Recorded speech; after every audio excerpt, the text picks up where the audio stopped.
Seorang ulama besar, Al-Imam Adz-Dzahabi, dalam karya monumentalnya Siyar A'lamin Nubala, sempat berkisah bahwa pada abad 2 Hijriah hiduplah seorang perampok yang begitu ulung.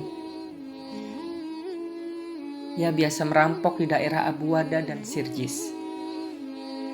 Sampai ketika orang melewati dua daerah itu, pasti mereka terngiang dengan nama-nama perampok itu. Suatu ketika ia begitu amat tertarik dengan seorang gadis, yang menyebabkan dia begitu terpesona. Sehingga sebelum dia pergi merampok, dia pergi ke rumah gadis tersebut dan dia naik ke atap rumah demi mengintip sang kekasih hati.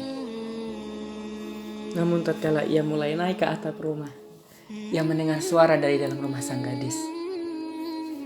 Suara seorang yang membaca firman Allah Subhanahu wa ta'ala. Alam ya'ni lilladzina amanu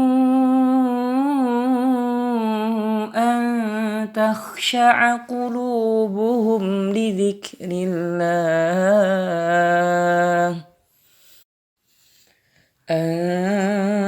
تخشع قلوبهم لذكر الله وما نزل من الحق ولا يكونوا كالذين أوتوا الكتاب من قبل فطال عليهم الأمد فقست قلوبهم وكثير منهم فاسقون. Belumkah datang waktunya bagi orang-orang yang beriman untuk tunduk hati mereka kepada Allah, mengingat Allah Subhanahu wa ta'ala dan kepada kebenaran yang telah turun kepada mereka. Dan janganlah mereka seperti orang-orang yang sebelumnya telah diturunkan kepada mereka Alkitab. Kemudian berlalulah masa yang begitu panjang atas mereka, lalu hati mereka menjadi keras. Dan kebanyakan di antara mereka adalah orang-orang fasik. Mendengar ayat ini bergetar hati sang perampok. Sehingga kemudian dia menjawab terlontar dari lisannya, Bala qad'an ya Rabb. Iya ya Allah, telah datang, sekaranglah waktunya. Dari asbab inilah Allah Subhanahu wa ta'ala menurunkan hidayah kepada hati sang perampok. Dan kemudian ia pulang, berazam untuk bertaubat dari semua bentuk kejahatannya dengan berhijrah, beribadah dan terus belajar di Baitullahil Haram. Sejak saat itulah kemudian sang perampok bersungguh-sungguh beribadah dan belajar ilmu Allah Subhanahu wa ta'ala sehingga ia menjadi seorang ulama.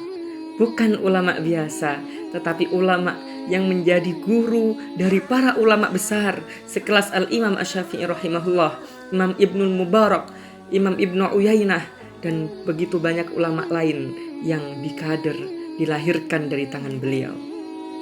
Beliau adalah Al-Imam Al-Fudail bin Iyad bin Mas'ud At-Tamimi.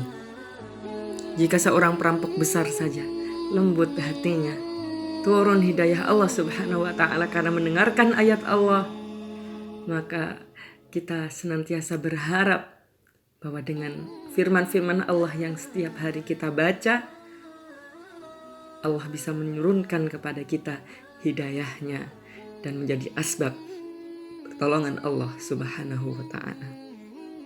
Untuk itu, inilah waktu bagi kita semua, waktu bagi orang-orang yang beriman untuk tunduk hati kita di depan firman-firman Allah. Tunduk hati kita untuk mengingat Allah Subhanahu wa ta'ala.